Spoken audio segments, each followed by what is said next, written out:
Let's just listen to some chair squeaks.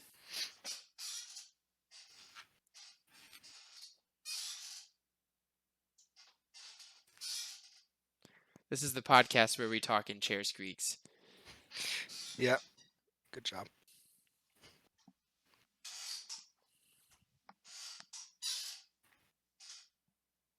I recently searched on Google computer chairs that will never creak. I got hits for like $500 chairs. Oof. WD-40 is like $10. Yep. Hello, you are listening to FM Radio by Fanatics Media.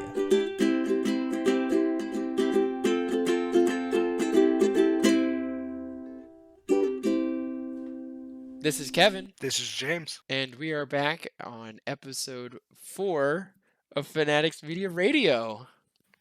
Already down to the 4th episode. Before we start talking about games and Fanatics, I actually wanted to talk to you about the dreams that we had recently, James. Do you feel comfortable sharing that with humans? Oh boy. Is this the dream sharing power hour? A couple of days ago, I woke up on my alarm, and my alarm is actually an hour before I'm supposed to wake up. But in that hour of extra sleep, I dreamt that you passed away, and it made me really sad. Like, I had no one to play Micro D&D with. I had no one to play Gloomhaven with. I didn't have anybody to create content with. This podcast would be really lonely without you, dude. And I messaged James that morning and was like immediately when I woke up, I dreamt that you were dead. Please don't be dead. And James messaged me like 3 hours later and said, I'm not dead, but I did have a dream. What? Yeah, I dreamt that I was running, well, not running from, but in a fight with a ghostly presence and was being choked to death and woke up unable to breathe because sleep apnea is a terrible thing. And then I rolled over and looked at my phone and saw "Please don't be dead," and I was like, "No," and then I went back to sleep. Well, I'm glad that you weren't dead, but that's kind of weird that we both had a James died dream in the same morning. Yeah, it's just my everyday. Were there any special events that happened at Fanatics of Dothan, Alabama this week? Well, let's see. Since last time you heard from us, a new structure deck for Yu-Gi-Oh came out and got snatched up super quick. It's the Shadal structure deck.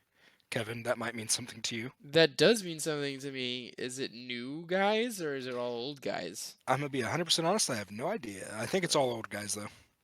Maybe I'll play some Yu-Gi-Oh. There you go.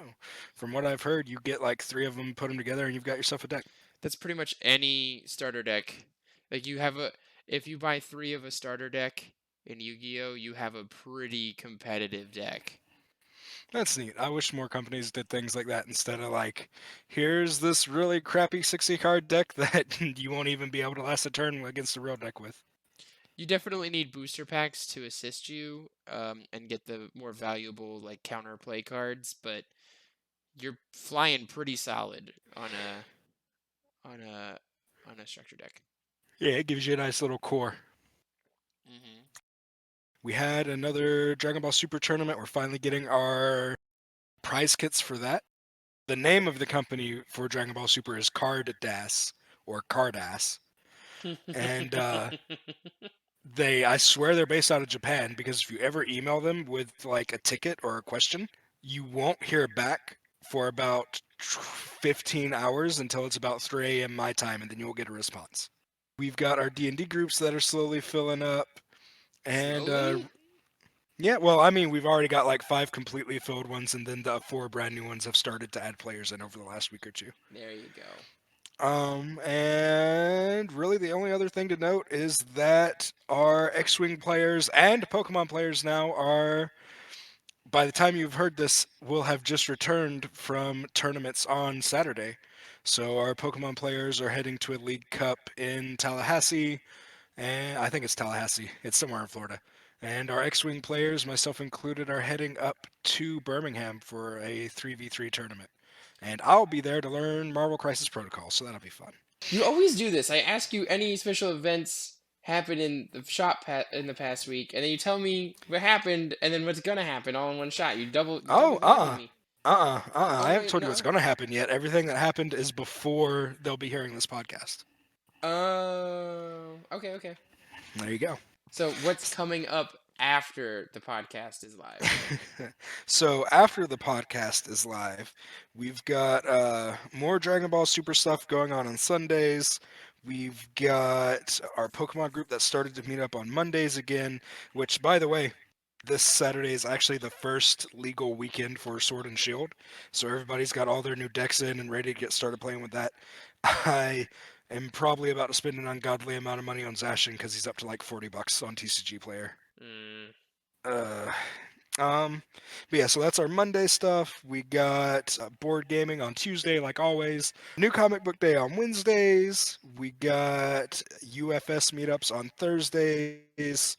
And board games again on Friday night, which is my Gloomhaven night, so I can't wait to get more of that in. Speaking of Gloomhaven, Kevin, our sessions are going pretty good. Ours Yeah. personally. The Last Jackals.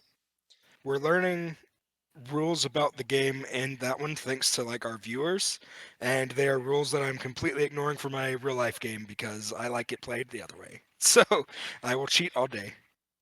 But you yell at me to not cheat when we're playing. Yeah, that's right, because that one's seen by people. And yeah, and really the only other thing to note upcoming this week is our first Sword and Shield legal tournament that we'll be running. So that'll be fun to see what all people bring. We'll have some deck techs coming up for everything. We actually want to get started doing a whole lot more of that. Every week we basically run 3 major tournaments, which is Dragon Ball Super, Pokemon, and Yu-Gi-Oh! And pretty much every weekend we want to get a deck tech or 2 from the top players and just see what they're running. I gotta say the quality on those is really super high because Phil is using his amazing camera and all of his camera work knowledge. He has B-roll. We've never had B-roll in our videos before. It's very true. Seriously, they are the most watchable deck tech videos I've seen in a really long time, and it's our content. Usually when I'm subscribed to them, if they throw up a deck tech, I don't really watch them. That's not how I'm not a visual learner in that sense. Like I'm not a person talking to me and showing me learner. I'm more of a reader and doer. So deck tech videos don't really help me understand decks that well. So I usually skim over them. If you're a visual learner and need some verbal explanation, if that helps you with a deck tech to understand, we got it on lock. It's beautiful. It's gorgeous. There's bokeh. Everything's in focus. Bokeh? Yeah, you know what bokeh is? Not at all. Gosh, okay, so you know when you put something in focus, and then the background becomes blurry, you can do it with your eyeball Oh, right now. field of view. It's not field of view. Field of view is different, is it? Don't know about that. But like, if you look at your computer screen, everything around your computer screen right now is blurry, right? Yeah, That's bokeh. gotcha. I think bokeh. Don't please don't quote me on this. I gotta check it before I post this in Oh, the video. I'm totally quoting you on all I of this. think bokeh is actually the use of that blurriness in an artistic way. Hmm. I think that's what bokeh is, and it is Japanese technique. I don't know. I took I took a photography class for non-art majors in college 7 years ago. So Maybe you remembered some of it. maybe that class is rad though. So, are there any games or anything in media that you'd like to discuss today? Pokemon, I have been spending an insane amount of time learning all the new cards from Sword and Shield because there's just so much new opportunity now. There's like 20 different decks that I want to build.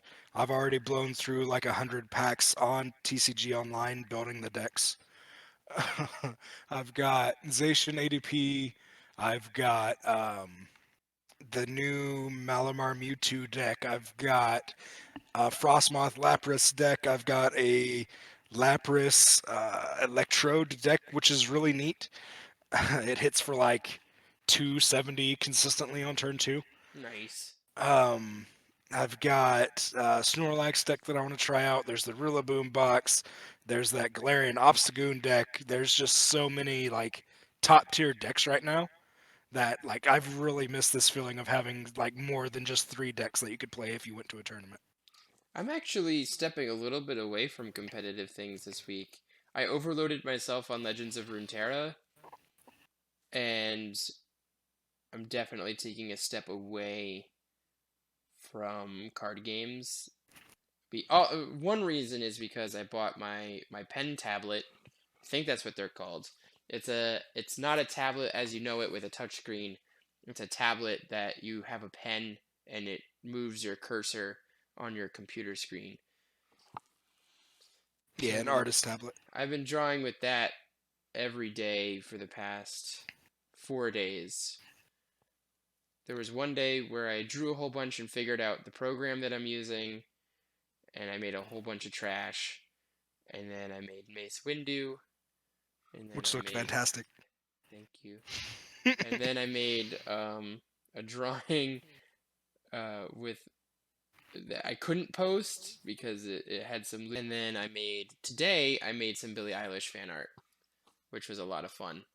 I started listening to her song for James Bond, which I'm surprised they've released already. I thought it would come out like when the movie came out, but no, it's way ahead, and it's amazing, and I love Billie Eilish a lot. And so I just combine I put her in a James Bond suit, and like if she was James Bond, what would she look like? While I listened to that song a million times.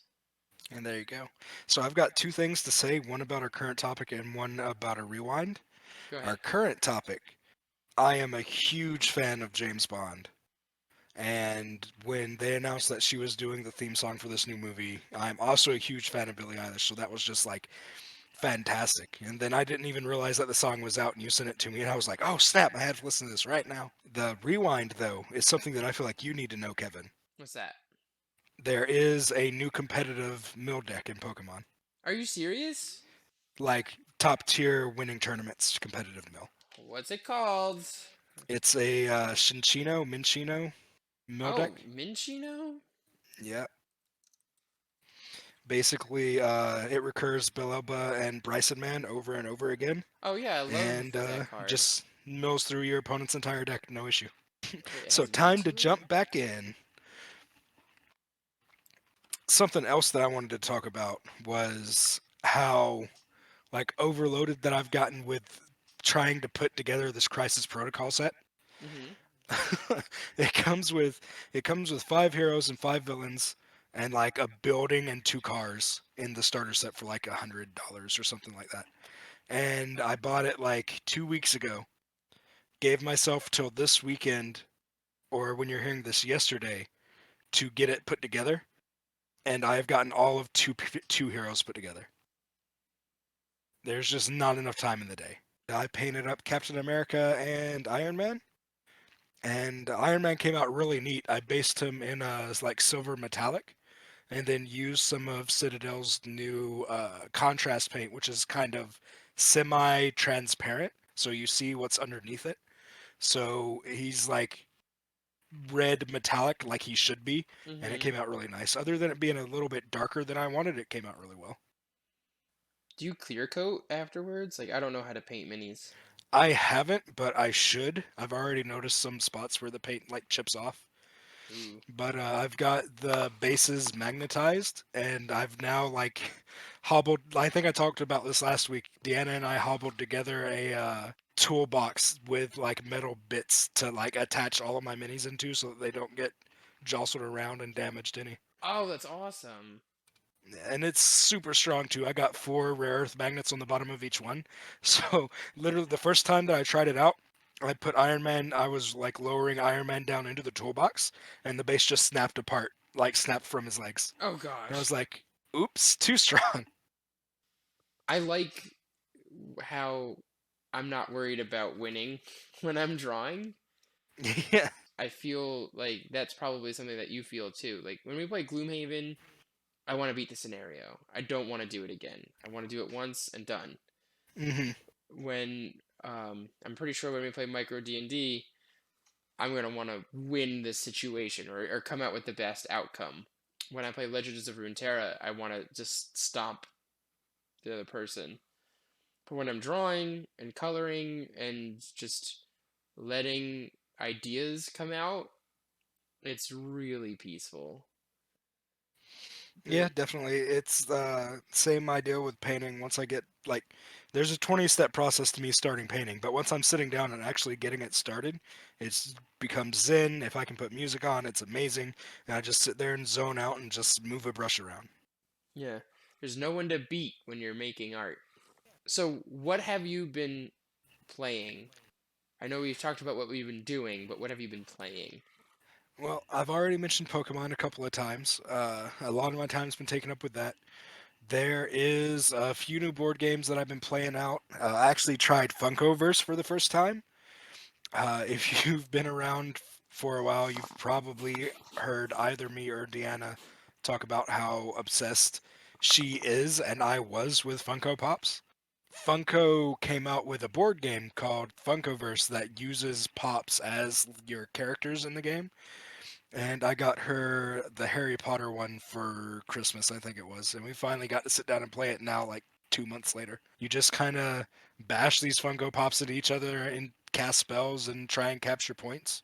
And yeah, it's neat if you've got some younger kid that like different properties like Harry Potter or Rick and Morty or different things. It's pretty fun to play with. They even got a Golden Girls expansion, so you can play as the Golden Girls.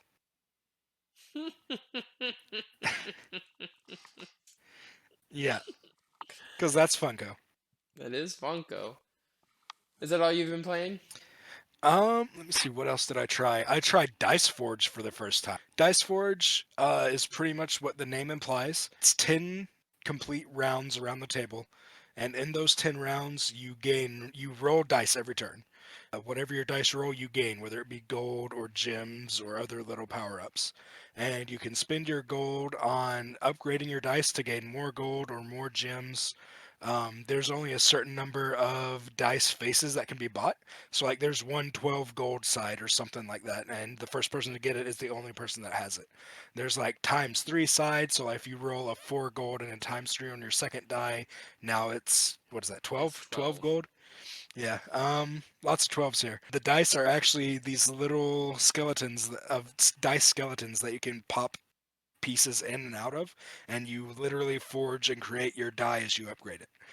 So it's pretty nice, pretty simple. You can spend gems on card upgrades that give you extra abilities throughout the turns, and the goal is to have the first person get to 100 victory points, or the person with the highest victory points at the end of 10 turns. And you can get victory points through those cards. You can get victory points by adding victory point sides to your die that you roll, and when you roll that side, you just get that many victory points. So another pretty simple one that can get pretty deep with like chances and like roll mechanics if you really stop and think about it. And how about you? I took a few minutes to play Fire Emblem Echoes Shadow of Valencia. Man, And that that is a mouthful. it is a mouthful. It is a remake, or not remake. It's a port and a refurbish and an update. It's like all these things in once. I'm pretty sure it's an NES title. You play as two main characters, and their stories merge. You play as a boy named Alm and a girl named Celica, and they start out as young people together, and then they separate. I'm a really big fan of the idea of the Nuzlocke challenge that happens in Pokemon. Uh, Same. I'm a big fan of taking a game and then putting limitations or trying to change the rules as much as you can and then play it with those limitations or rules. An example is the first Fire Emblem game that came across to America was Fire Emblem 7. It was on the Game Boy Advance, and I asked my friend Logan, "Can we play this where we only use people that can wield a sword, and then they're only allowed to use the sword?" And Logan's like, "Yeah." So that was called the Swords Only Run, and it ended pretty abruptly. We got to a point where we didn't have enough units to do what we needed to do in the chapter. Oof. And I was like, "Logan, it's okay. Let's use a healer." But he's like, "That's a staff, and that's magic. It's not a sword. She's not healing us with a sword." And I was like, "Logan, no, like we can bend the rules. This is our own little thing." No, it's not a No. sword. You, you wanted to do this. Live by the sword, die by the sword. Or Shadows of Valencia, which I'm playing currently. I'm playing the title of the run is called Om's Harem. Giggity. Yeah. The girl characters in this game are fantastic. They are strong and really,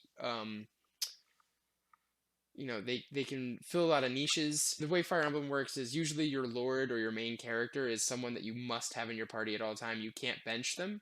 So, Om is a main character, and so is Celica. So, with just Om and Celica and then all women, I want to beat the game.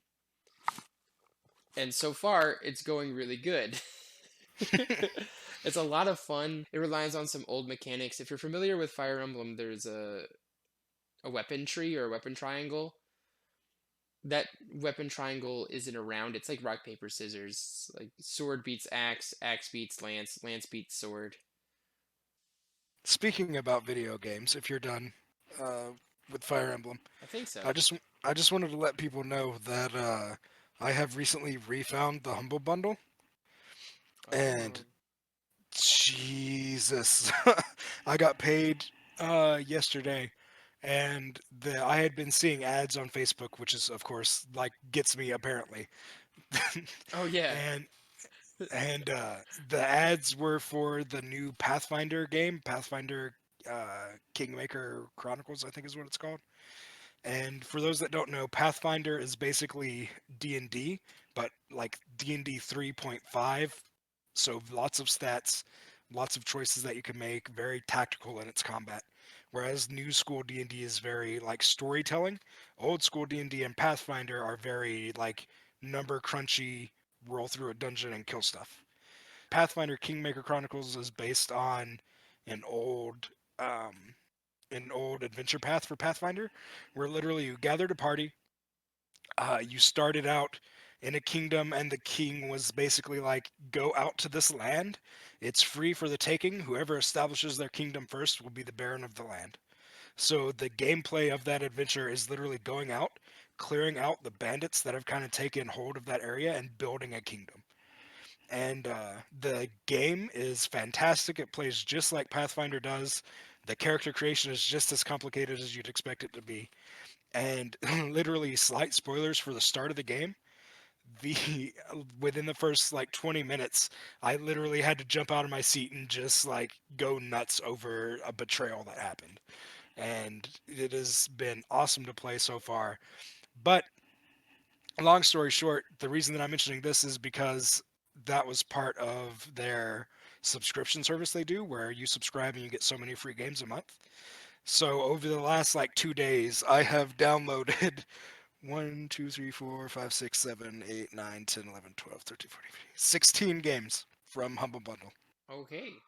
So I got Gremlins Inc., uh, Reigns Her Majesty, Armello, For the King, Slay the Spire, Frostpunk, Book of Demons, Cryofall, Okami HD, Eliza, The Hex, Underhero, the expansion to Kingdom Reigns, Nightcall, Terraforming Mars, which is a great board game that I've been wanting to play, and then of course the Pathfinder Kingmaker Chronicles. So yeah, if you're looking for some cheap games to play, now's the time to hop into Humble Bundle and just download all of the really good indie games that you've been missing out on. All this talk of Pathfinder and D&D 3.5 makes me really want to play some micro D&D. All right, yeah, let's get to it.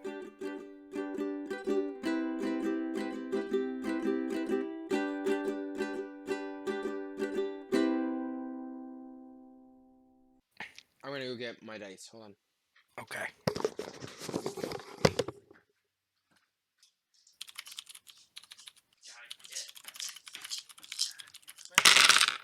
Yay! Yay.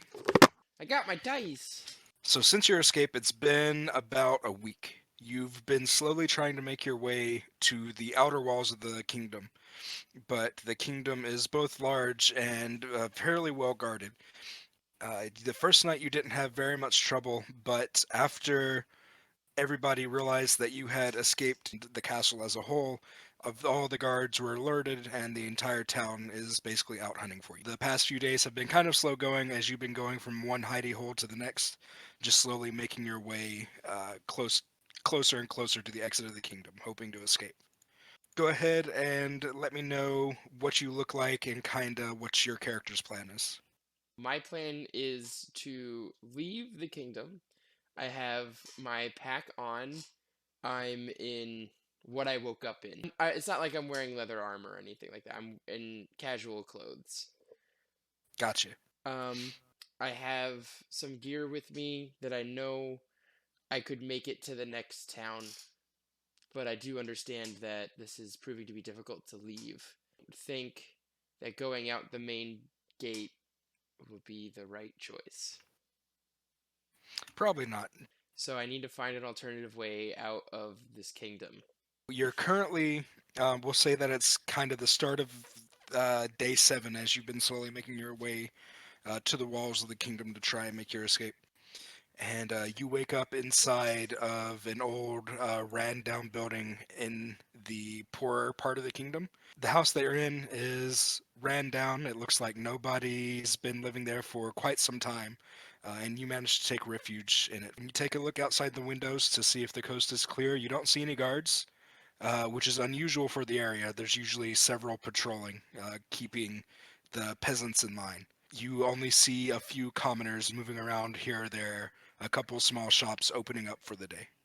You've got a couple of things that you can do. If you don't want to just go ahead and head straight out, you can give me a perception check. I can give you some more solid information.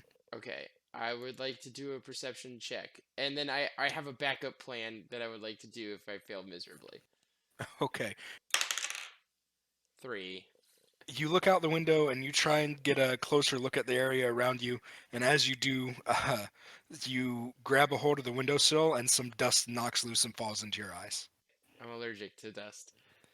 Uh, is there a way that I can get a better vantage point? Am I upstairs in this rundown building? Is it a one-story building? It's just a one-story hut. So I'd like to go to the door and make my way closer to the wall. Is there like a front and a back door, or is there just one entrance? Just one entrance. Okay, so I'm gonna slowly go to the door and poke my head out. Give me a stealth check. 21. There you go. Oh, All right. lies. 22. But All right. So you finish rubbing the dust out from your eyes, and you walk over to the door, crack it open, and stick your head outside. You do see one guard walking down the street away from you, but he has taken no notice of you or anyone else in the area. He seems to just be minding his own business. As far as you can tell, the area is clear. can I continue with this stealth awesomeness and You sure can. just leave? No, you're good for now. You may have to roll again in the future, but for now you're good. Okay, so I leave the front door just quickly and quietly as best I can. Okay. So you head out. You know that you're pretty close to the wall. You expect that you can make it there by sundown tonight, determined by how many encounters you may or may not have with different guards. Go ahead and roll me. Do you know how to roll a percentile die? So it is 60 plus 10, so 70. 70. Okay. So you managed to make your way through the crowd pretty easily. Every now and then you come across a group of guards, and you do see some of them handing out flyers, which you don't get close enough to see, but you assume are of yourself. Mm-hmm. And any time that you see a group of guards, you kind of just grab your hood, turn around, and walk in the other direction. So it's taking you a while, but it's about midday now, and you turn a corner and give me a dexterity check.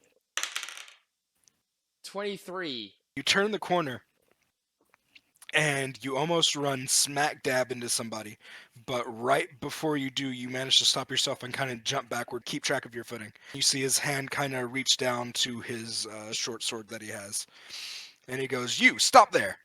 How long do I have to think? As long as you need. This is a podcast, so you can edit it out. What kind of district am I in? You're still in the poor district. Is there like garbage around me? Yeah, I'd say that you could very easily grab a pile of garbage. I'd like to throw something in between me and him or in his face, depending on what's around me, and make a run for it. You have a couple of barrels that you could tip over as a quick barrier to Oh, try and gain some space as you run. okay, I'm gonna do that. I'm gonna tip them over, like kind of like tip them to the side and towards him, so he has to deal with it. You toss these barrels at him and turn to run. You look back just in time to see him hop over the barrel and give chase. It Okay. slowed him down for a brief moment, but not long enough. He's right behind you. Was he the only guard in the area? That you've seen so far. I want to make this guy fall asleep. So you need to roll 5d8. 14 total. You feel the energy form around your hands and shoot forward, and you see it hit and interact with him, but he shakes it off and continues forward. James! I keep running. Let's see, give me an athletics check. Athletics check. Not an acrobatic? How about this? You could replace your athletics check with an acrobatic check if you tell me how you're using your acrobatics to run away. I would like to run away using the piles of garbage and barrels and boxes on the sides of the buildings to kind of like Altair myself up to the up to the rooftops. Okay?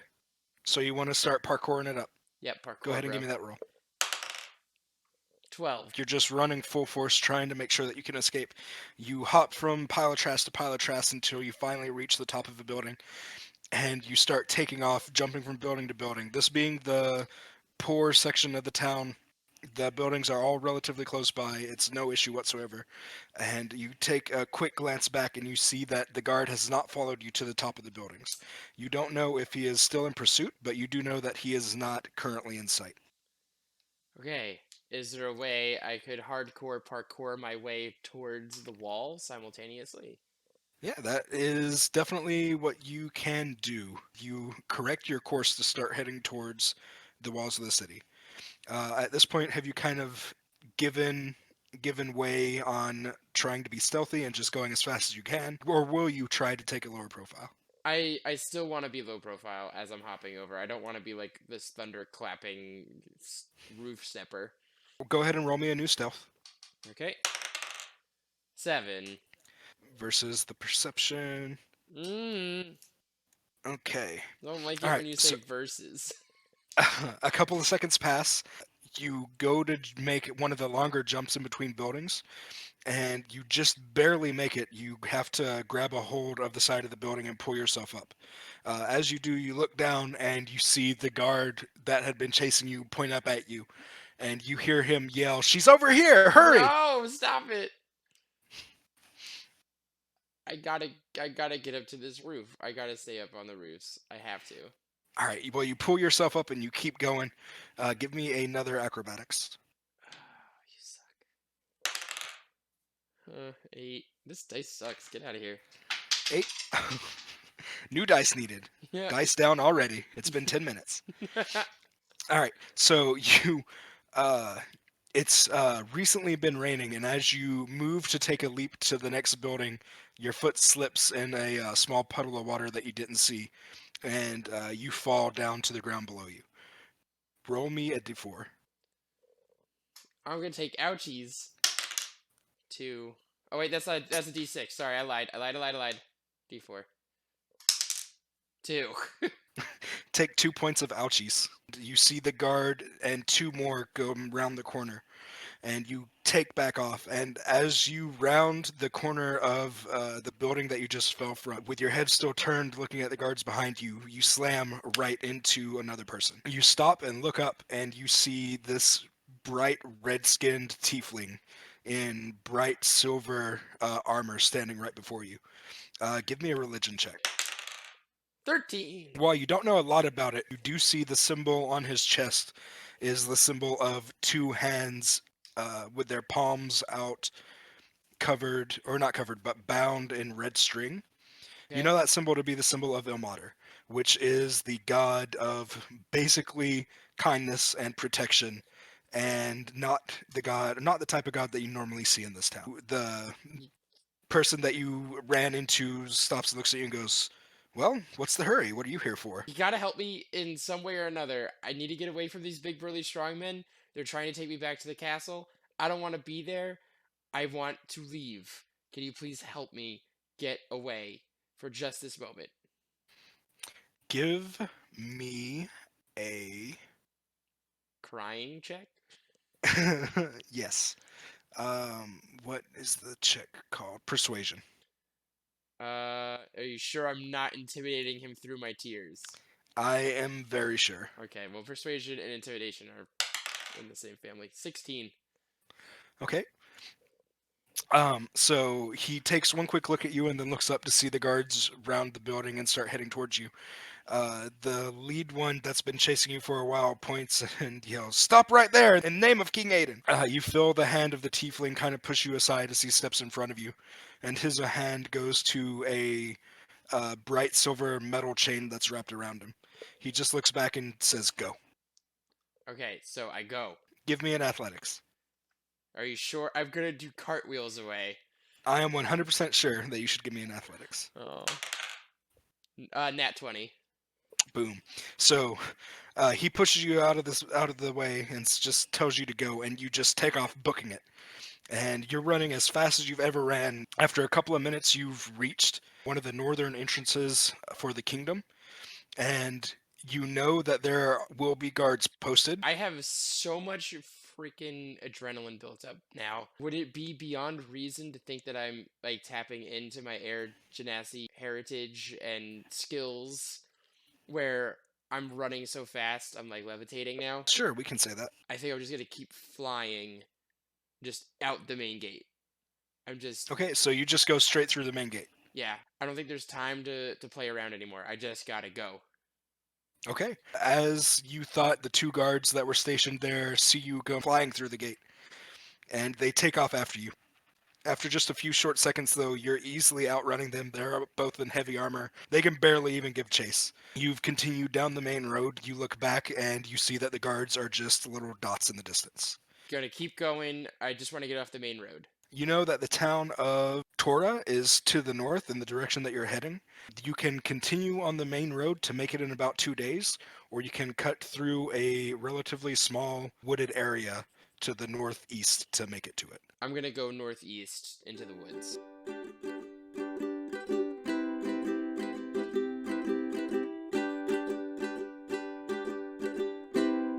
One last thing before we head out. It's become customary to talk about this literally every podcast that we have, but there's always some type of new news coming up. The interview that we had last week with the Starlight dev, he's given out some new information as he said that he would. They have announced the Kickstarter date for Starlight, and it is March 17th. So RIP all of my money, because I think March is also when Frosthaven goes up on Kickstarter. Ooh, So, that yeah, might be a tough Kickstarter day. it very well might be, but that's okay. I'm going to try and grab it anyway. I would like to donate enough to get a copy of the game, but I don't know if I can do that. Yeah, I don't think he's given out any info on like pricing structures yet or like stretch goals or anything else like that. I'm assuming it's going to be close to Gloomhaven cost because it's like the same general idea, the same amount of like bits and pieces that are going to be coming with it. So I'm expecting to drop somewhere over 100, like 1 to 150. We'll see though. Bye, everybody. Bye, see you next time.